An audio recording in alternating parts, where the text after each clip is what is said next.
mudah. Nah, dua pembicara sudah memberikan pemaparan. Sekarang kita buka sesi tanya jawab. Mungkin dua offline, satu online ya. Kita buka 3 dulu. Mungkin silakan Bapak Ibu kalau ada ini, silakan. Ada 2. Ya, mungkin mohon bantuannya Pak, disebutkan nanti nama dan institusi. Selamat. Dan mohon mungkin ditujukan ke siapa ya Pak ya nanti. Terima kasih Bapak Moderator atas kesempatannya. Kami Kolonel Ginting dari Kementerian Pertahanan.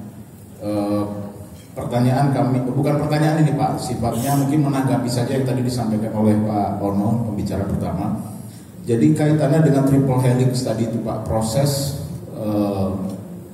people, process, technology. Dan bagaimana itu berkembang di birokrasi. Tadi sempat ada satu slide yang Bapak sampaikan tentang birokrasi. Memang Pak, jadi kalau kami melihatnya, kenapa di birokrasi itu pengambil kebijakan lebih fokus kepada teknologinya, sehingga kadang-kadang agak kurang concern terhadap aspek people sama prosesnya Pak. Pertama, karena memang masih ada ruang di mana metode atau mekanisme manual itu masih diterapkan gitu Pak. Yang kedua ya memang karena hubungan atau konteks dalam pembiayaan, kalau kami melihatnya yang di Kementerian Pertahanan Pak ya. Kalau kita di Kementerian Pertahanan itu kita ada kontrak ini pengadaan alutsista katakanlah begitu Pak. Nah kemudian kontrak itu yang dibayar dengan pinjaman, apakah itu pinjaman dalam negeri, pinjaman luar negeri. Kalau pinjaman luar negeri nanti sampai ke BI Pak terlibat karena dalam konteks pembukaan letter of credit. Persoalannya adalah bahwa setelah kontrak itu terjadi, sudah Pak, itu kita serahkan ke Kementerian Keuangan untuk diproses facility agreement-nya atau loan agreement-nya, lalu proses berlanjut sampai dengan pembukaan LC di BI. Jadi kami berhenti di situ Pak. Yang secara persentase mungkin dari kalau satu rangkaian proses itu 100%, 85% memang bisa dikerjakan secara manual. Jadi artinya ruang itu masih ada untuk manual itu, sehingga akhirnya tidak terpikir untuk mengelola proses dan people itu dengan lebih baik daripada sebelumnya. Akhirnya sudah, yang penting beli teknologinya, komputernya, jaringannya, udah selesai. Berpikir semuanya sudah bisa dilakukan.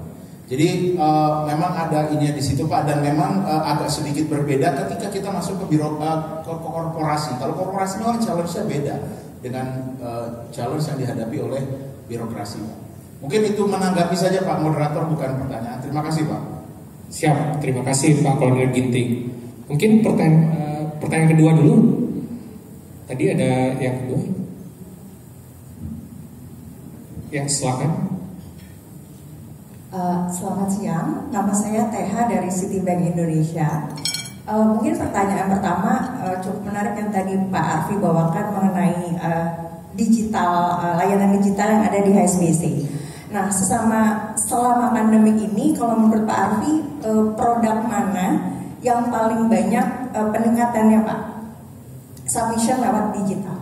Terus kemudian yang kedua untuk blockchain. Sebenarnya seberapa siap sih pelaku usaha dan perbankan di Indonesia untuk bertransaksi melalui blockchain? Terima kasih. Ya, terima kasih Bu Teha. Mungkin langsung dijawab dulu oleh Arfi, silakan. Ya, terima kasih Bu Teha. Beliau senior saya juga sebetulnya. Ya, jadi kalau menanggapi terkait dengan selama COVID ini mana sih transaksi yang paling meningkat, terutama melalui digital ya. Jadi kita lihat bahwa di transaksi pinjaman sebetulnya di trade loans, lebih khususnya di buyer import loan, Jadi itu yang paling meningkat karena memang kebutuhan kebutuhan nasabah atas pinjaman ini juga nggak berhenti kan, dan mereka sudah mulai untuk bekerja dari rumah, working from home gitu. Jadi di momen itu juga kesempatan kami untuk mengkonversi atau mempercepat proses implementasi digital ke nasabah. Jadi alhamdulillah walaupun memang ada pandemi COVID tidak baik untuk kita semua, tapi itu adalah momen kita mempercepat proses implementasi atau proses konversi dari manual ke digital, dan alhamdulillah disambut baik oleh nasabah-nasabah kami. Jadi kalau menjawab itu ya kita paling tinggi kebetulan di trade loans. Ya. Yang kedua terkait dengan kontur ya, terkait dengan kontur di blockchain ya. Jadi memang ini teknologi baru ya. Jadi kalau kami lihat bahkan di Indonesia juga bank yang sudah mengimplementasikan blockchain ini juga tidak banyak. Yang pertama itu. Yang kedua tadi saya sempat cerita. Jadi kalau kita dari kitanya memang sudah siap untuk digital, apakah layanan digital yang kita sudah disediakan itu sudah bisa diterima oleh nasabah?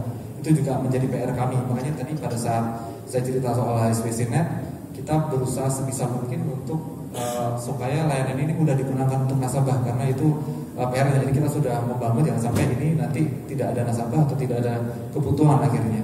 Nah, sampai saat ini kita pun masih dalam proses implementasi untuk blockchain ini, maksudnya implementasi ke nasabahnya secara langsung.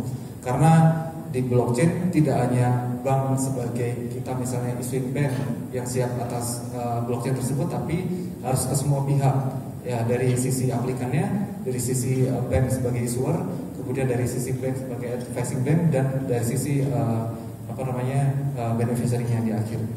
Nah itu sebenarnya tantangan kita sih, kalau ngomong siap nggak siap sebenarnya kembali lagi. Jadi kita juga sambil kita melakukan edukasi atau sosialisasi ke nasabah-nasabah kami supaya bisa untuk melirik gitu teknologi ini, karena memang kita lihat jika dikombinasikan antara isu MLC tadi menggunakan blockchain ditambah lagi dengan adanya e-presentation, itu benar-benar bisa mempercepat proses LC end to end dari sisi nasabah. Ya, itu juga tantangan kami sih di HSBC untuk bisa menerapkan ini ke nasabah.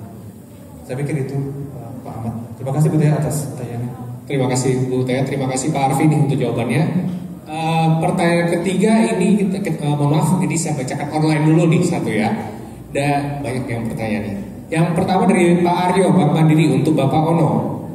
Dengan semakin maraknya pencurian data dan semakin canggihnya para hacker, bagaimana cara memastikan keamanan dan kenyamanan transaksi trade apabila didigitalisasi secara utuh?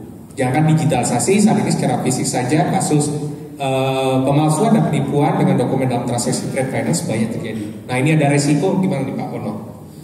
Ini saya jawab secara sederhana banget ya. Kalau digitalisasinya benar, CIA-nya terjamin, autentikasi, yang kalau dokumen berubah tuh apa ya, integritas data, itu semua terjamin sebenarnya. Kalau digitalisasinya benar ya, kalau kita PKI dijalankan dengan baik, tanda tangan digital jalan baik, CA jalan baik, sertifikat digital jalan baik, sebetulnya ini nggak terjadi sebetulnya. Cuma karena orang tuh kan bahasa Belandanya selordeh, naon ya. Ceroboh, percaya aja. Saya percaya bahwa ini Pak Ahmad ini orangnya baik banget gitu kan. Jadi kalau ada email dari Pak Ahmad, saya percaya aja, padahal itu bukan dia yang ngirim, orang lain yang ngirim. Jadi transaksi dari orang. Nah, yang bikin kacau tuh manusia sih sebenarnya, bukan mesin. Nah, konsekuensi dari itu, kalau boleh saran sih ya kepaksa kita pakai cara manual, cross check dulu kepaksa. Mat, lu mau pinjam duit dari gua gitu kan, cross check dulu, kepaksa itu. Dan ini terjadi sama istri saya. Dia transfer duit ke temennya yang mau pinjam duit, dia transfer aja, padahal itu hacker yang ngomong. Kejadian 2 juta hilang, kagak di cross check, parah. Jadi mas, kalau kondisi sekarang cross check kepaksa. Cuman kalau bank-bank bagus banget digitalisasinya, saya merasa nyaman sih sebenarnya. Berarti kuncinya itu di integritas datanya dan autentifikasi ya Pak ya? CIA-nya ya. CIA-nya ya.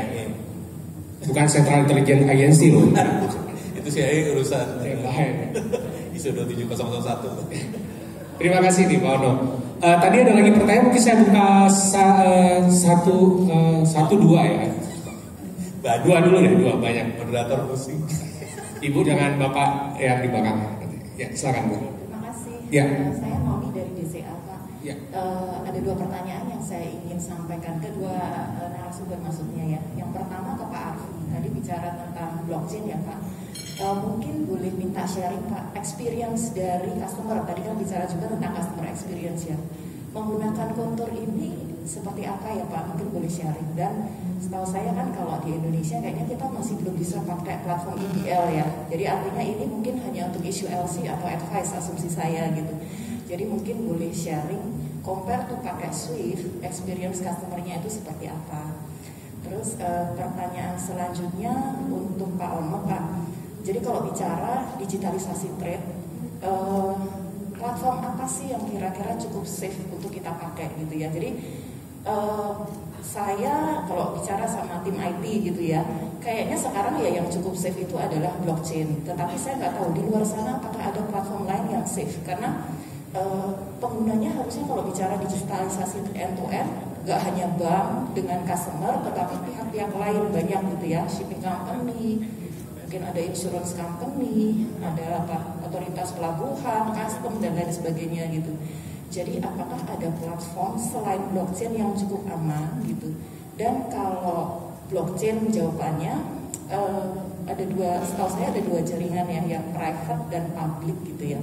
Apakah ada bedanya antara dua itu gitu? Yang mana yang lebih aman buat kita pakai? Tapi bicara juga masalah apa ya, mungkin kecepatan, terus cost dan lain sebagainya, mungkin boleh minta tanggapannya Pak. Terima kasih. Ya, terima kasih. Mungkin langsung dijawab dulu ya kali ya, satu-satu dulu ya. Silakan Pak Arvin yang pertama.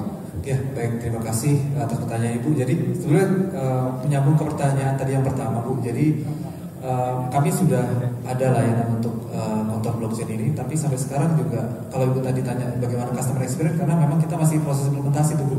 Jadi memang belum ada nasabah kami yang on board sehingga kita masih belum dapat testimoninya. Jadi itu sih, mungkin saya nggak bisa menjawab banyak karena memang kita belum ada yang terimplementasi terkait dengan blockchain. Karena tadi ya saya cerita bahwa tantangannya di blockchain ini semua party itu harus semuanya sudah ada di platform tersebut gitu. Nah, sekarang kita lagi dalam proses implementasi. Seperti itu. Ini soalnya pertanyaan besar, terutama perbankan nih Pak. Iya. Kita mau switch dari Swift ke blockchain atau seperti apa kan? Itu kan jadi pertanyaan juga. Betul. Oke, nanti mungkin kalau udah ada boleh di-share. Siap. Silakan Pak Ono untuk pertanyaan kedua. Nah ini untuk belajar apa? Untuk bahan diskusi dengan orang IT-nya BCA nih Pak. Ya. Mindset saya soal platform itu kayak website di luar, platformnya apa? Jadi saya lebih kayak teknologi Bu. Ya, jawabannya ada dua teknologinya. Jadi saya nyebutnya teknologi bukan platform. Ada blockchain saya lebih ngelihat bukan buat platform transaksi loh. Jadi blockchain saya lebih ngelihat sebagai pengganti database. Jadi blockchain saya lihat sebagai pengganti database yang tidak bisa update sama delete. Konsekuensinya dia aman sekali, pas di write udah kunci, dia nggak bisa berubah.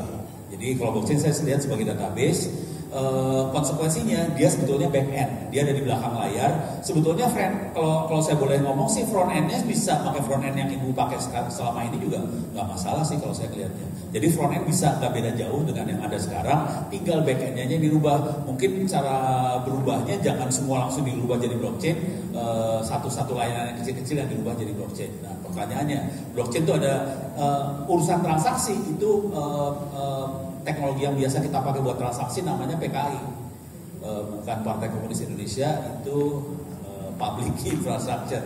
Jadi pakai PKI buat transaksi. Jadi beda sama blockchain. Kalau blockchain lebih ke database, kalau transaksi dia pakai PKI. Di situ ada sertifikat authority, ada tanda tangan digital, ada sertifikat digital dan sebagainya. Contoh PKI adalah kalau kita lagi nge-web pakai HTTPS. Itu pakai PKI sebetulnya. Cuma dia autentikasinya cuma dari kita ke website. Sebetulnya kalau PKI yang benar dia dua arah. Website-nya mengautentikasi ono mengautentikasi website. Jadi dua arah itu yang lebih aman lagi. Jadi PKI-nya. Nah, pertanyaan terakhir, blockchain ada dua teknologi, ada yang private sama public. Bagusan yang mana? Bagusan yang private. Jangan pakai yang public karena public akan bikin berat. Karena kita harus enkripsinya gila-gilaan. Dia akan berat banget. Saya akan pakai private, dan private bentuknya open source. Salah satu software yang kita pakai adalah Hyperledger, itu open source. Ada konsorsiumnya, salah satu biangnya nggak usah nyebut lah ya, nanti iklan banget ya. Silahkan cari aja keywordnya Hyperledger lah, itu bisa dipakai. Kalau mau eksperimen, ajak-ajak kita juga dong dari kampus, gitu aja. Siap. Semoga menjawab ya Bu ya dari Kono. Ada pesan sponsornya juga tadi. Oke, tadi lanjut Bapak yang di belakang mungkin yang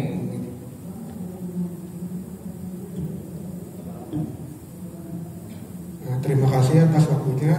Saya Harman Yusuf dari BNI. Ada beberapa pertanyaan yang ingin saya tanyakan. Pertama, untuk hype tadi kan blockchain itu sebenarnya memang ada dua jenis kan, yang permissionless dan permissionless sesuai yang Bapak jelaskan kan, yang hyperledger itu. Namun kalau dan ini kan kita lagi membicarakan tentang trade finance di mana kita transaksi data bukan transaksi koin. Yang dimana kalau koin itu kan perlunya publik atau permissionless kan. Nah, untuk permissionless sendiri itu sebenarnya kan saya lihat ada banyak selain hyperledger, dan hyperledger sendiri itu ada banyak. Nah, kalau untuk menurut Bapak yang mana sih yang sebenarnya itu yang paling bagus? Karena kalau untuk transaksi data sendiri, walaupun Hyperledger Fabric orang itu lebih sering mengenal itu, tapi saya lihat-lihat juga ada Hyperledger India atau Hyperledger Ursa dan lain-lain. Banyak modifan lah. Dan banyak modifan lah ya. Dan ada juga platform lain yang sesuai yang Bapak bilang seperti NEM atau yang lain-lain dan yang khusus untuk supply chain, dan itu ada.